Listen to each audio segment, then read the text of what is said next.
오늘은 개혁주의와 세대주의로 본 요한계시록 강해 17번째 메시지를 증거하겠습니다. 오늘은 세대주의적 전천년설, 우리 어떻게 그리스도의 심판대를 말씀하고 있는가. 오늘 그리스도의 심판대에서 또 그 다음에 어린 양의 혼인, 그리고 그리스도의 재림, 이런 주제로 말씀을 전하려고 합니다. 여러분 지금 보시는 도표는 이제 좀 익숙해지셨으리라 생각이 되는데요. 전환란 전천년설이 그 종말에 있을 일을 이렇게 믿고 있는 것을 제가 도표로 이렇게 옮겨 보았습니다.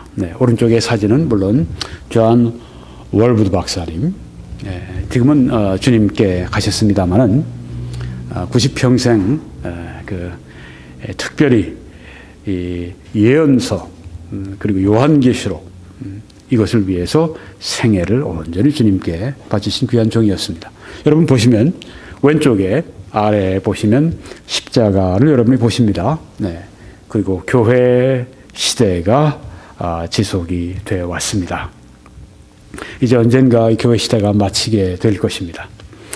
이 전환란 전천년설에 의하면은 휴거가 교회 시대의 마지막에 있게 됩니다. 성도들이 하늘로 끌어올림을 당하게 되고요. 거기 위에 중간에 성경 말씀이 있습니다. 데살로니가전서 4장 15절에서 17절 말씀에 성도들이 끌어올려 그리스도와 함께하는 것, 끌어올린다고 했습니다. 이 caught up, 끌어올린다. 그래서 이제 공중에서 오시는 예수님과 함께 공중에서 만나게 되는 그 휴거의 사건이 있습니다. 거기에 지금 1번 이 번호를 여러분이 보시게 되는데, 바로 이 1번, 이거는 이제 주님과 우리가 공중에서 만나고 난 후에 그 다음에 올 것은 그리스도의 심판대라고 하는 것입니다. 그리스도의 심판대 1번. 그 다음에 이제 그 밑으로 내려가시면은 빨간 칸에 7년 환란이라고 적혀 있습니다. 우리가 보통 대환란이라고 말을 하는데요. 7년 환란 기간이 있습니다. 이 땅에. 그리고 이제 7년 환란이 마칠 때에는 예수님께서 휴거 때는 공중으로 오셨지만은 이제 지상으로 재림하시게 됩니다. 7년 환란 후에 끝날 때 지상으로 재림하시게 됩니다. 지상으로 재림하시게 될 때 일어날 일들 오늘 우리가 공부를 하게 되겠습니다. 그 다음에 펼쳐질 시대는 천년 왕국의 시대입니다. 1000년 동안 예수님이 다스리시는 천년 왕국 시대가 있게 됩니다. 천년 왕국이 마치면 그 다음에 여러분 그 하얀 의자 윗부분이 조금 가려져 있습니다만은 하얀 의자가 있고 그 위에 2번 이렇게 적혀 있습니다.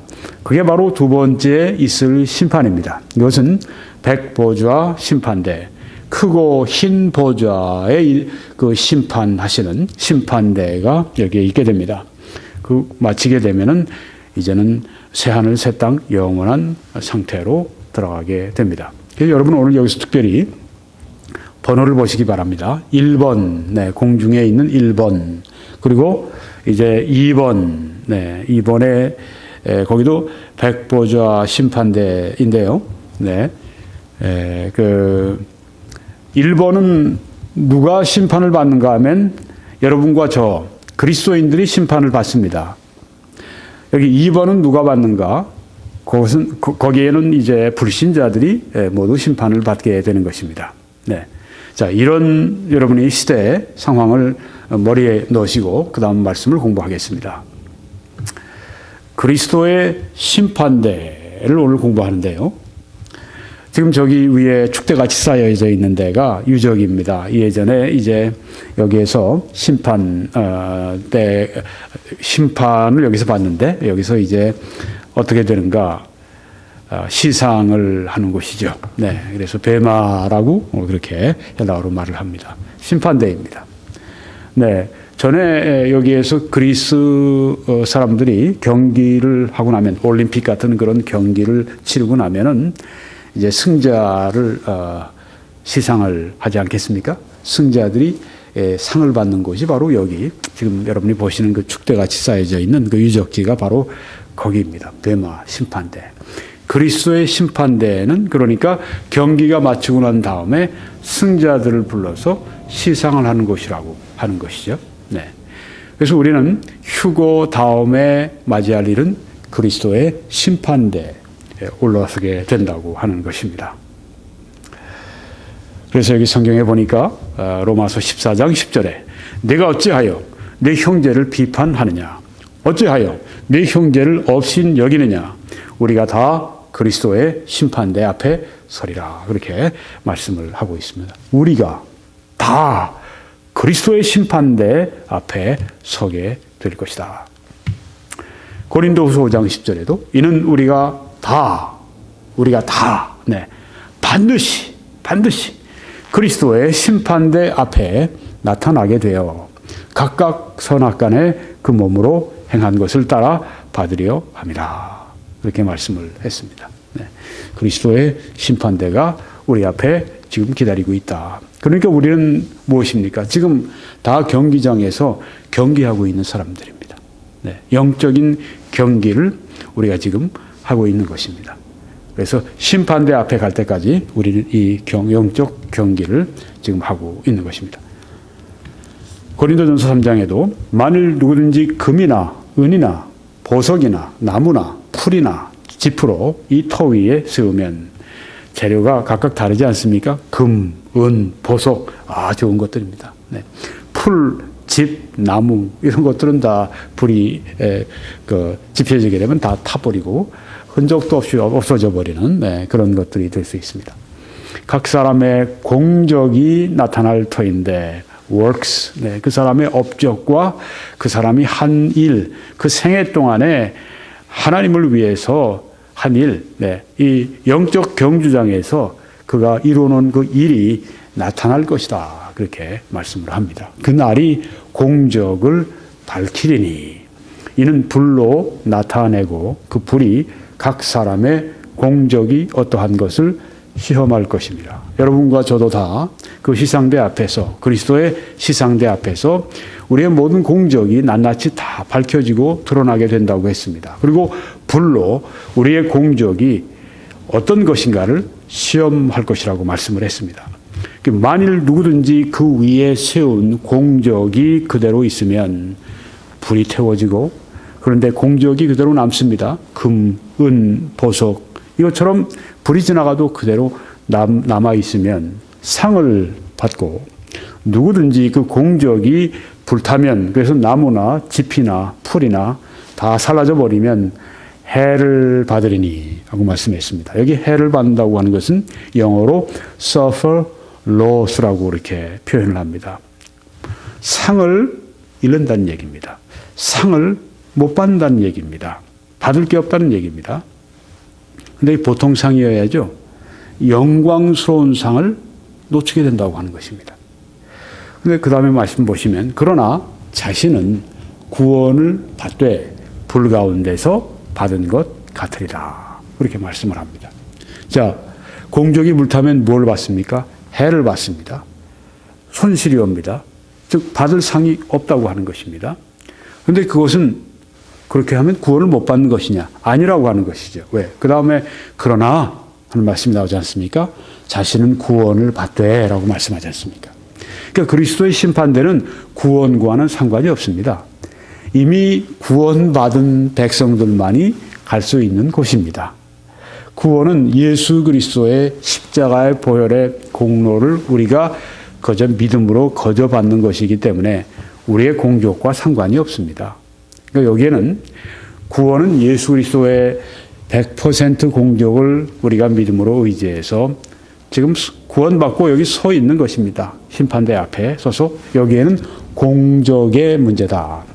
해를 받는데 그건 구원의 문제가 아닙니다. 여기 해를 받으리니 구원을 받는다 하고 말씀한 것을 보면 확실히 알 수 있습니다. 어떤 사람들은 이 말씀 가지고도 해를 받는다고 했다. 구원을 잃는다. 이렇게 잘못 가르치고 있는 사람들이 있습니다. 참 슬픈 일입니다. 그렇지 않습니다. 네. 이 그리스도의 심판대 앞에서 해를 받는다 하는 것은 상을 잃어버리게 된다. 네. 그리스도의 심판대에 여러분이 저기 서 있는 분이 있습니다. 아마 어떤 크리스찬임이 분명하죠. 네. 거기 지금 서서 심판관 앞에 지금, 심판석에 심판자로 지금 서 있는데요. 이제 그 앞에 우리가 서겠죠. 네. 왜 보상이 있는가? 충성되기 때문에 보상이 있습니다. 또, 성령의 능력으로 일했기 때문에 보상이 있습니다. 네. 여기 성경에 보시면 이렇게 말씀합니다. 이기기를 다투는 자마다 네, 다 경기에서는 다 이기려고 하죠. 네, 이기기를 다투는 자마다 모든 일에 절제하나니. 절제. 네. 승리자는 누가 하는가? 절제하는 사람이 한다. 그래서 그들은 썩을 승리자의 관을 얻고자 하되 우리는 썩지 아니할 것을 얻고자 하노라. 네.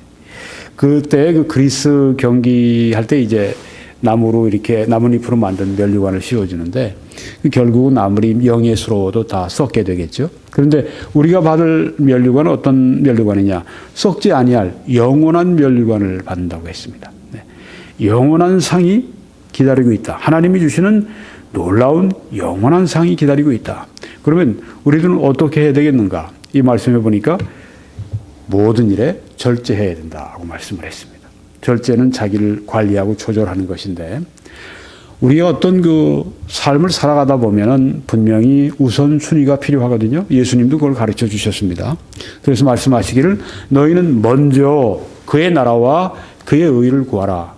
그리하면 이 모든 것을 너희들에게 더하시겠다고 말씀하셨습니다. 먼저 하나님의 나라와 의를 구하도록 주님께서 우리들에게 말씀하신 것은 우선순위를 따라 살라고 하는 것이죠. 네. 그래서 먼저 우리의 신앙생활을 오래 하면 할수록 우리가 신앙생활이 깊어지면 깊어질수록 더 하나님의 뜻에 맞춰서 우리의 삶이 우선순위가 세워지게 됩니다. 뭐 돈을 써도 마찬가지예요. 수입이 들어와도 마찬가지입니다. 어떻게 내가 이 돈을 관리할 것인가? 뭐 성경에 나온 대로 어떻게 해야 될지 너무 잘 알고 있어요. 네. 또 우리의 시간 관리, 우리의 어떤 삶의 어떤 그 우선순위의 관리, 무엇이든지 절제하는 것입니다. 우선순위에 따라서 우리가 살아가는 것입니다. 절제하는 사람이죠. 그래서 이 그 경기를 위해서 하는 사람들을 보면 어떻습니까? 너무 네, 여기 지금 좀 와서 도와주세요. 네. 그냥 오케이만 해주시면 됩니다. 자, 이제 하시는 동안에 저를 좀 보시길 바랍니다. 그래서 이제 이 운동 선수들이 어떻게 합니까? 너무 많이 먹어도 안 되죠. 네. 너무 많이 먹어도 안 됩니다. 네. 또 너무 적게 먹어도 안 됩니다. 네. 적정한 그 수준을 먹어야 됩니다. 너무 많이 자도 안 됩니다. 그렇다고 너무 적게 자도 안 됩니다. 네. 절제라고 하는 게 무조건 그냥 우리를 괴롭히는 그런 것이 아니죠. 네. 아주 정말 선수로서 이기기 위해서 그가 가져야 될 최상의 조건과 상태를 자기가 스스로 가지고 있는 것이죠. 네. 우리가 영적 경주에서 승리하기 위해서 하나님께 영광을 돌리는 삶을 살기 위해서 우리가 절제하고 절제하는 삶. 이게 바로 승리자의 삶이고 결국은 우리가 그리스도의 심판대 앞에서 상을 받게 되는 열쇠가 된다고 하는 것입니다. 여러분 요 키 잊지 마십시오. 저 뒤에 있는 면류관, 영광의 면류관 우리가 받기 위해서 우리는 이 절제해야 된다. 네, 절제해야 된다 하는 것을 오늘 말씀 마음에 꼭 담아 두시기를 바랍니다. 여기도 우리의 소망이나 기쁨이나 자랑의 면류관이 무엇이냐? 그가 강림하실 때, 재림하실 때 우리 주 예수 앞에 너희가 아니냐? 네. 이렇게 섬기는 사람들이 하나님 앞에서 사역자들의 자랑의 면류관이 된다. 그렇게 말씀을 합니다. 면류관, 관, 승리자의 관. 오늘 특별히 세 가지를 말씀드리려고 합니다. 첫째는 의의 면류관이 있다고 성경에 말씀을 했습니다. 어떤 사람들이 받는가? 예수님의 재림을 사모하는 사람들이 받는다고 했습니다. 이제 후로는 나를 위하여 의의 면류관이 예비되었으므로, 바울은 예비되어 있는 그 면류관을 알고 있었습니다. 참 행복한 분이죠. 네, 참 부럽습니다. 그렇죠? 네. 이제는 나를 위해서 의의 면류관이 예비되었다. 이건 누가 할 수 있는 이야기입니까? 그렇게 경기에서 절제하면서 승리자의 길을 걸어왔던 그 사람이 할 수 있는 말이 아니겠습니까? 네. 인생의 거의 지금 마지막인데 여러분도 저도 그런 말을 하면서 떠났으면 참 좋겠습니다. 이제 후로는 나를 위해서 의의 면류관이 예비되어 있다. 네. 아주 확신 속에, 네. 의의 면류관이 나를 위해 예비되어 있습니다. 주 곧 의로우신 재판장이 그날에 내게 주실 것이며, 내게만 아니라 주의 나타나심을 사모하는 모든 자에게니라 하고 말씀을 했습니다.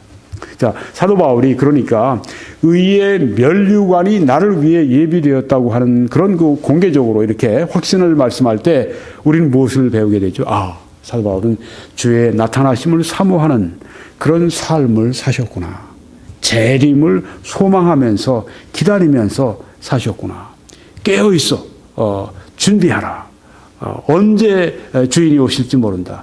늘 깨어있는 삶을 저분이 살아오셨구나. 그러니까 바로 의의 면류관이 나를 위해 준비됐다. 그렇게 말씀할 수 있구나.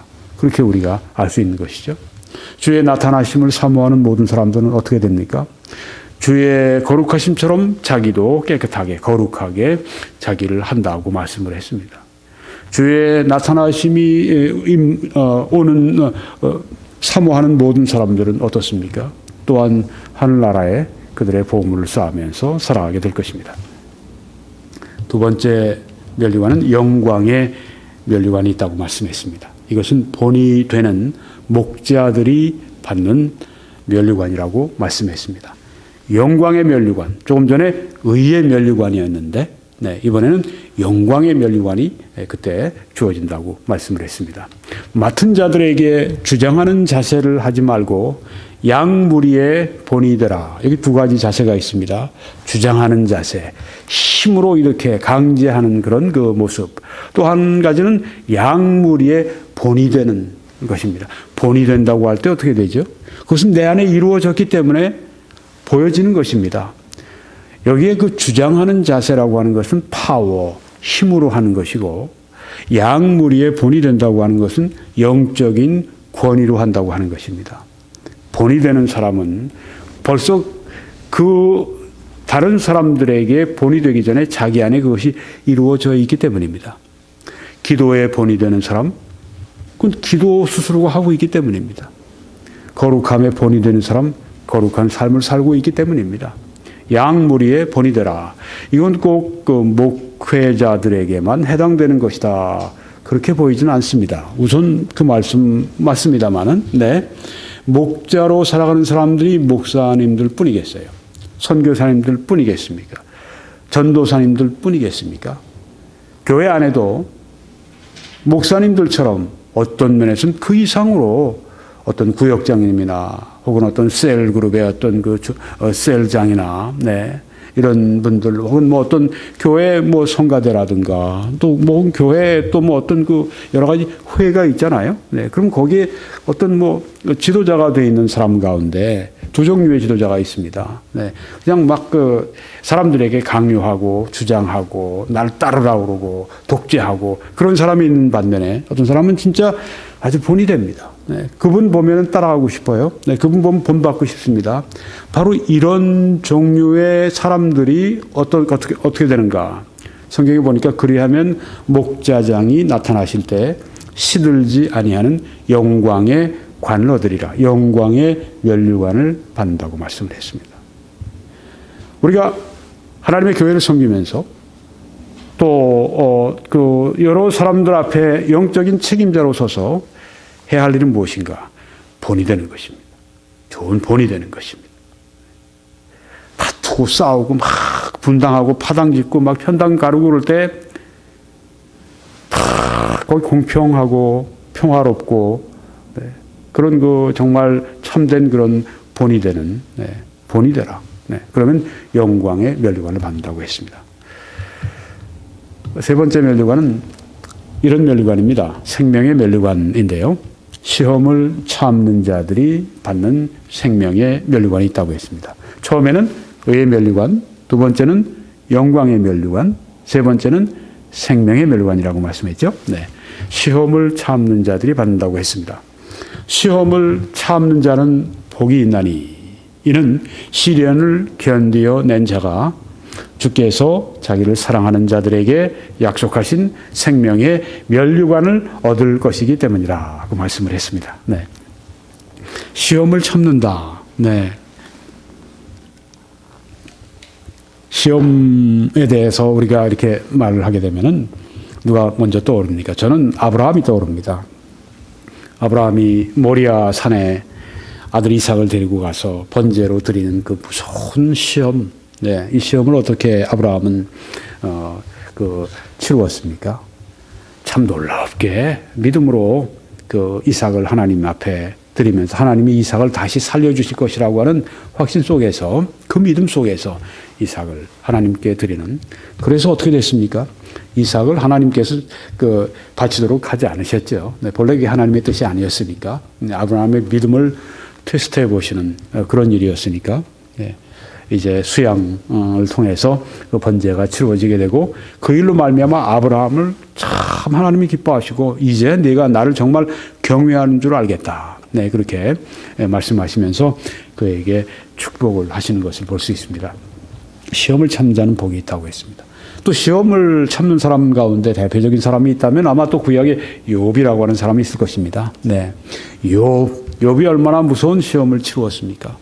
가산이 다 없어지고 또 자기 자녀들도 다 또 죽게 되고 자기 몸도 다 병들어서 그냥 형편없는 그런 몸이 되고 친구와 부인까지 다 저주하고 자기를 버리고 떠나가고 와서 친구들이 와서 하는 얘기는 계속 자기를 훈계하고 설교하고 위로하지 않고 그런 속에 시험을 참지 않습니까? 그러고 나서 하나님께서 욥을 얼마나 축복하십니까? 시험을 참는 자는 복이 있다고 했습니다. 우리에게 오는 모든 시험을 하나님이 주시는 이유는 무엇입니까? 성경에 말씀하지 않았습니까? 너희가 여러 가지 시험을 만나거든 온전히 기쁘게 여기라. 이는 시험이 너희를 인내하게 만들기 때문이다. 인내를 온전히 이루라. 그리하면 너희가 온전하고 조금도 부족함이 없게 하려 함이라. 하나님이 우리들에게 시험을 주시는 것은 이유가 있기 때문입니다. 하나님이 우리 시험을 주시는 것은 복 주시려고 시험을 주시는 것입니다. 사탄은 그럴 때 우리로 하여금 시험에 실패하게 되고 또 그렇게 해서 하나님 앞에 상도 못 받고 복도 못 받고 그런 사람이 되기를 사탄은 기필코 원하고 또 그래서 기필코 우리와 싸우려고 들지만 우리가 주님을 의지해서 시험을 참고 나면은 시련을 견디어 이겨내게 되면 복을 받게 되고 또 여기에 자기를 사랑하는 자들에게 약속하신 생명의 면류관을 얻을 것이라고 말씀했습니다. 이 땅에서 많은 시험을 받는 사람이 있습니다. 우리가 볼 때 어떻게 저렇게 저 사람은 시험을 받고 또 받고 연단하고 또 연단하는가? 그런데 그 사람은 어떻게 됩니까? 복이 있다고 하나님이 말씀하십니다. 생명의 면류관이 그를 위해 기다리고 있습니다. 지금 여러분이 받는 시험이 아무리 어렵다고 하시더라도 온전히 기쁘게 여기십시오. 왜냐하면 하나님은 그 시험을 치르고 난 다음에 하나님께서 여러분을 높여주기 원하시고 더 크게 축복하기 원하시고 더 크게 사용하기를 원하시기 때문에 그런 줄 믿으시기를 바랍니다. 여러분 그래서 우리는 시험을 참는 사람들이 되어서 복이 있고 또 생명의 면류관을 받는 그런 사람들이 되어야 할 줄 믿습니다. 그러면 이 그리스도의 심판대가 그리스도의 재림 이전에 오는 이유가 무엇입니까? 우리는 예수님의 재림이 공중 재림과 이제 성도들의 휴거가 있다고 하는 것과 7년 대환란이 지나고 그 다음에 예수님의 지상 재림이 있다. 이렇게 전천년설 세대주의적 전천년설이 그렇게 문자적으로 성경을 보기 때문에 그런 해석이 나오는 것입니다. 특별히 달리 하는 게 아니라 성경에 있는 말씀을 문자 그대로 이제 해석을 하다가 보니까 그렇게 해석을 하게 되는데요. 그래서 그 예수님의 지상의 재림, 예수님의 재림하면 보통 무엇을 말하느냐 하면 지상 재림을 보통 말하죠. 네. 그래서 예수님의 재림, 지상 재림 이전에 왜 그리스도의 심판대가 오는가? 이유는 성경 말씀 때문입니다. 그리스도가 성도들과 함께 오실 때, 재림하실 때 신부, 그 교회는 이미 상을 받았기 때문입니다. 네. 예수님이 지상으로 재림하실 때 신부 교회들과 함께, 성도들과 함께 오시게 되죠. 그런데 이 신부 교회가 어떻게 됐는가 하면 이미 상을 받았어요. 상을 받고 오는 것입니다. 자, 그래서 여기 보시니까 요한계시록 19장 8절에 그에게 빛나고 깨끗한 세마포 옷을 입도록 허락하셨으니 이 세마포 옷은 성도들의 옳은 행실이로다. 네, 옳은 행실은 뭐죠? Good works. 그의 업적입니다. 아까 우리가 보았던 그 말씀입니다. 네, 성도들의 그 좋은 옳은 행실. 자, 여기 세마포 옷을 입고 왔습니다. 네, 그러면 이게 언제죠? 재림 전일까요? 재림 후일까요? 예수님의 지상 재림 전일까요? 후일까요? 전입니다. 여러분이 요한계시록 19장 11절 말씀부터 예수님의 지상 재림에 대한 말씀이 시작이 됩니다. 지금 8절이지 않습니까? 그렇죠? 요한계시록 19장 11절부터 예수님의 지상 재림 말씀이 시작이 되는데 그 앞에 19장 8절 말씀이거든요. 그러니까 여기 지금 성도들이 이 빛나고 깨끗한 세마포 옷을 입고 있는 것은 무엇입니까? 성도들의 옳은 행실 또 그들의 그 works, 그들의 그 업적으로 말미암아서 여기 지금 공적으로 말미암아서 상을 받은 것입니다. 네, 그래서 왜 그리스도의 심판대가 예수 그리스도의 지상 재림 이전에 있는가?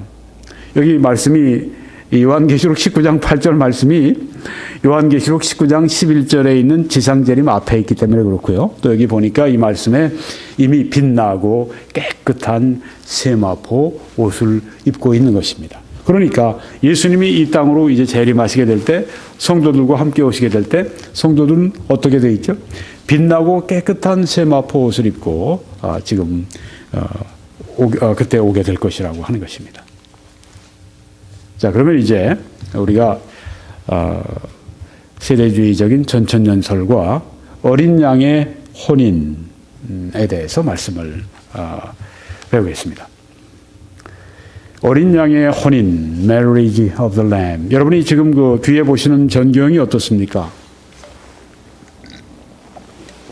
어떤 분들은 아마 아이고 뭐 우리 한국의 남해에 있는 어떤 그 섬들 아닙니까? 아닙니다. 이것은 그 터키에 있는 반모섬 전경입니다.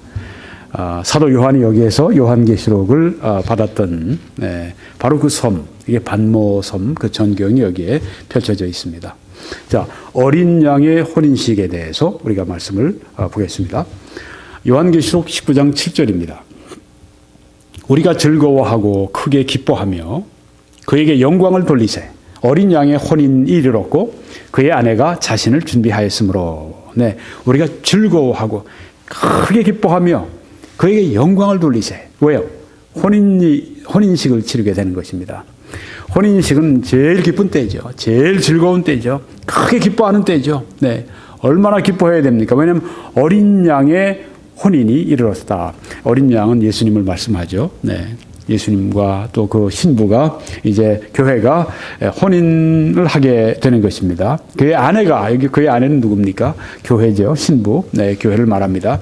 자신을 준비하였으므로. 네, 그 어린 양의 혼인식. 여러분이 도표를 보시게 되면 저기 하트 모양이 이렇게 탁 나왔습니다. 네.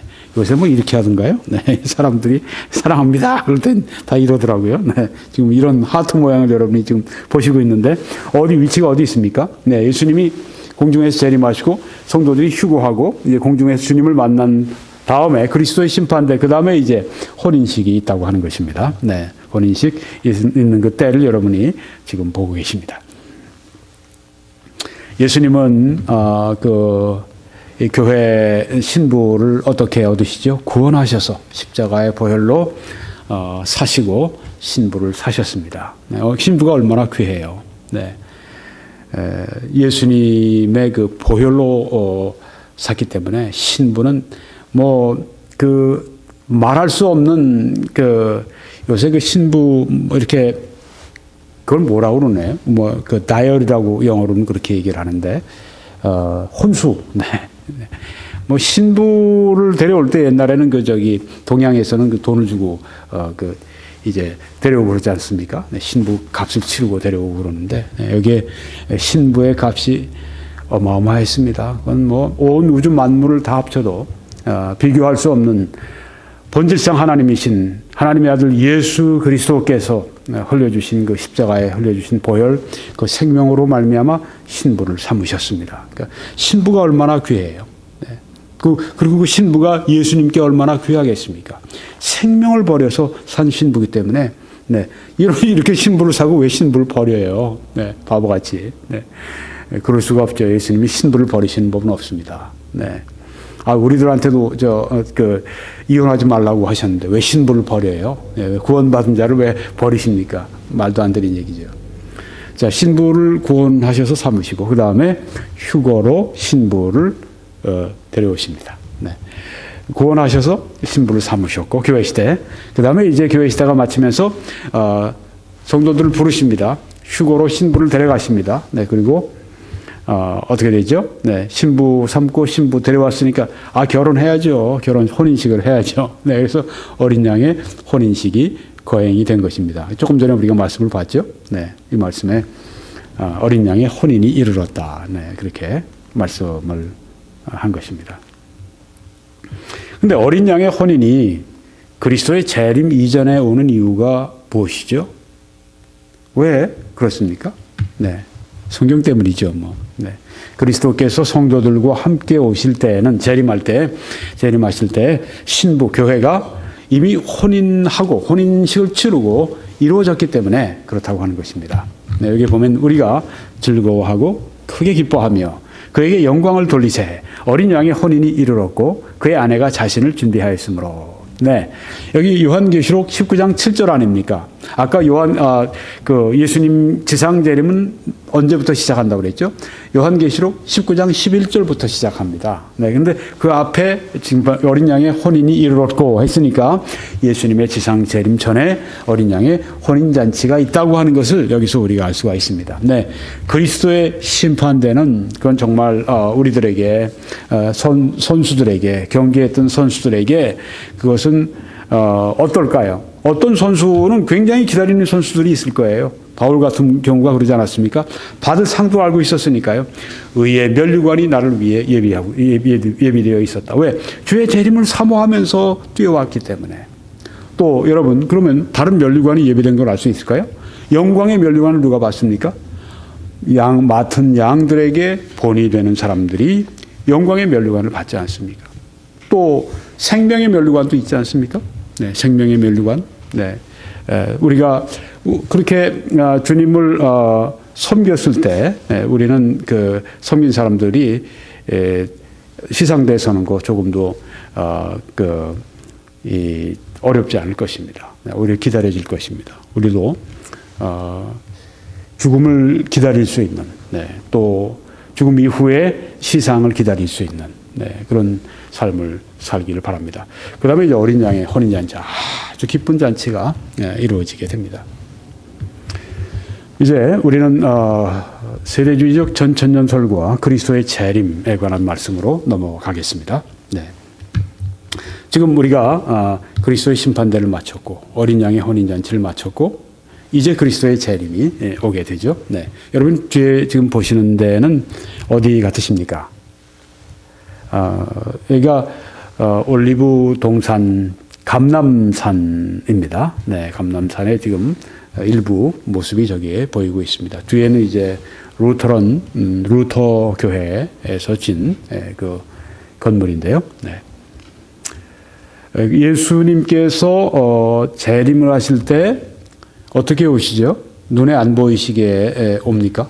네, 이건 이단들이 단골 메뉴로 삼는 것입니다. 여호와의 증인이 그렇게 했고 또 수많은 한국의 이단이 그랬고 요새 대표적인 이단 중에 하나인 신천지가 또 그렇게 얘기를 합니다. 하필이면 또 이만희 씨 같은 사람한테 예수님께서 그에게 들어가셨다고 얘기를 하는데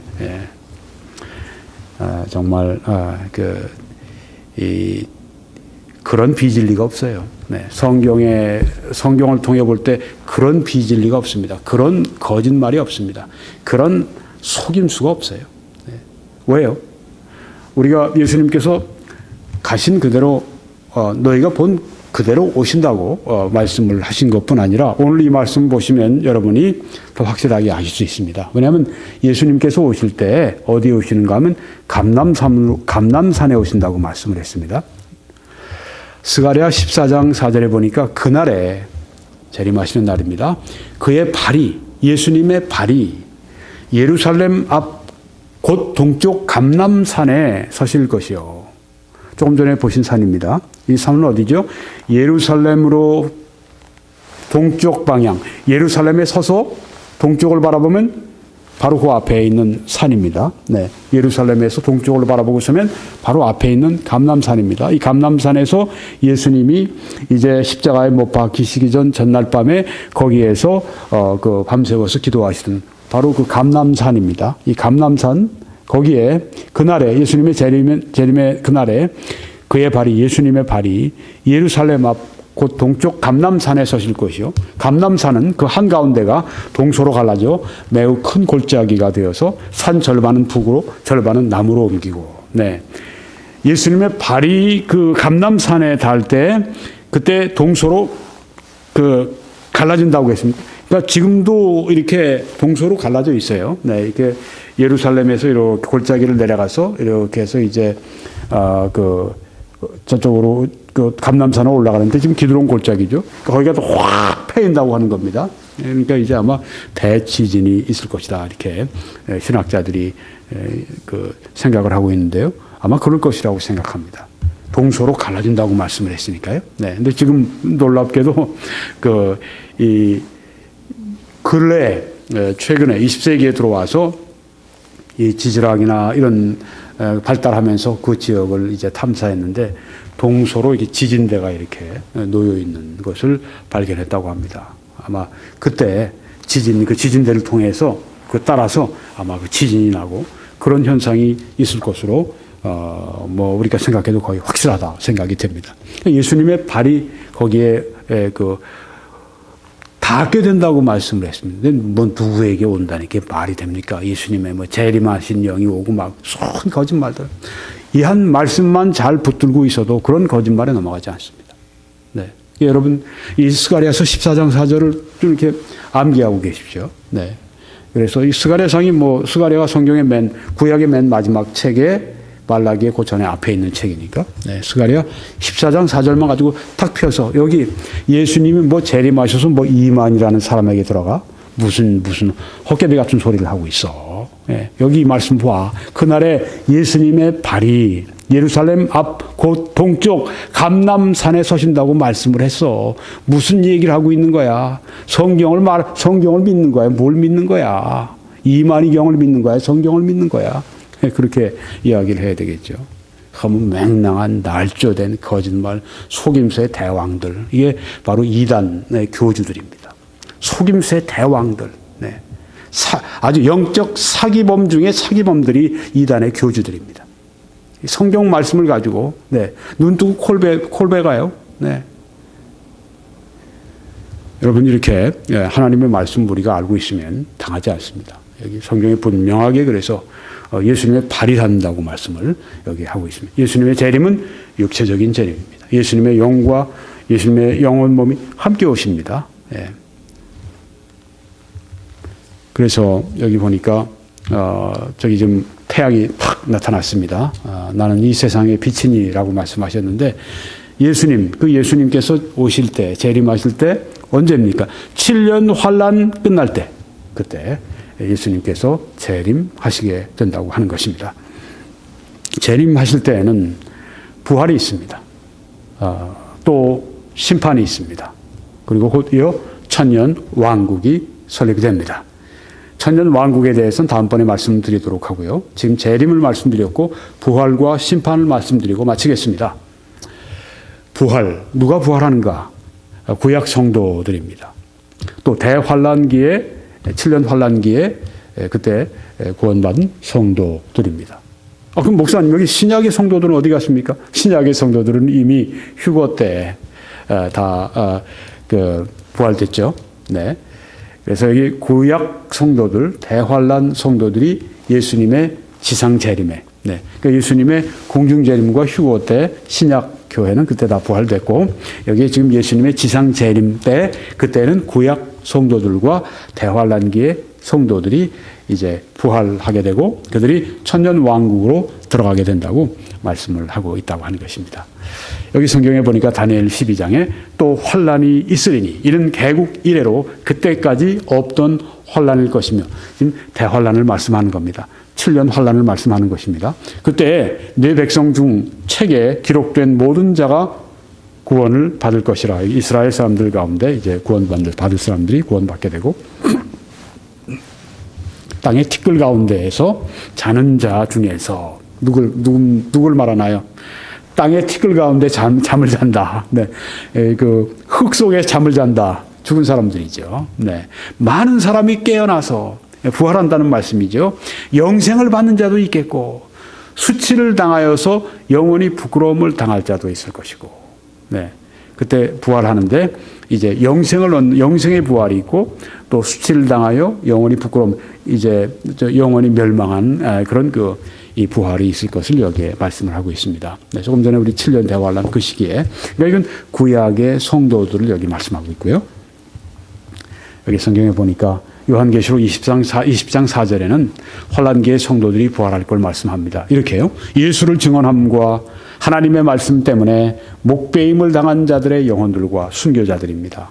또 짐승과 우리가 이 요한계시록에 짐승이 나오지 않습니까? 네, 짐승과 그의 우상에게 경배하지 아니하고 그들의 이마와 손에 그의 표를 받지 아니한 자들이 살아서 그리스도와 더불어 천년 동안 왕 노릇하니, 네, 666 표를 받지 않은 그 사람들, 7년 대환란에, 네, 그 사람들 살 수가 없어요. 네, 이 성도들 천년 동안 왕 노릇 할 것이다. 천년 왕국으로 그들이 들어가게 될 것을 여기 말씀을 하고 있습니다. 구약의 성도들, 대환란기의 성도들이 예수님의 재림 그 이후에 부활하게 된다고 하는 것을 말씀하고, 그들이 또 천년 왕국으로 들어갈 것을 말씀하고 있습니다.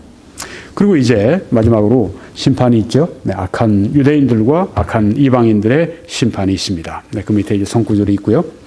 그리스도의 재림과 심판은 누구에게 오는가? 유대인들이 심판을 받습니다. 또 이방인들이 심판을 받습니다. 네. 유대인들은 어떤 조건으로 심판을 받습니까? 첫째는 재림을 어떻게 준비했는가에 따라서 심판이 그들에게 주어지게 되고, 또 그들이 맡은 말씀을 얼마나 신실하게 잘 그들이 지켰는가, 거기에 따라서 유대인들이 심판을 받게 된다고 하는 것입니다. 유대인들이 심판을 받고 구원받은 사람들은 천년왕국으로 들어가게 되고, 구원받지 못한 사람들은 지옥으로 들어가게 될 것을 밑에 있는 그 구절들이 말씀하고 있습니다. 자, 마지막 이제 도표입니다. 네, 구원받은 자, 이방인들이 심판을 받고 난 후에 어떻게 되는가? 구원받은 이방인들은 천년왕국으로, 네, 구원받지 못한 그 이방인들은 지옥으로 가게 된다고 하는 것입니다. 여러분, 우리가 이 7년 환란 기간 동안에 유대인들이 많이 구원받지만 그중에 이방인들이 구원받습니까? 구원받죠. 말로 헤아릴 수 없이 많은 그런 그 사람들이 그때 구원받는다고 했습니다. 그러니까 7년 환란은 굉장히 무서운 심판의 때이기도 하면서 놀라운 그런 하나님께서 심판 중에 긍휼을 잊지 않으시는 대부흥의 시기가 될 것입니다. 그때 구원받은 사람이 굉장히 많을 것입니다. 그렇지만 구원받지 않은 사람들도 있을 것입니다. 천년 왕국으로 혹은 지옥으로 이렇게 그들의 운명이 갈리는 것을 말씀을 하고 있습니다.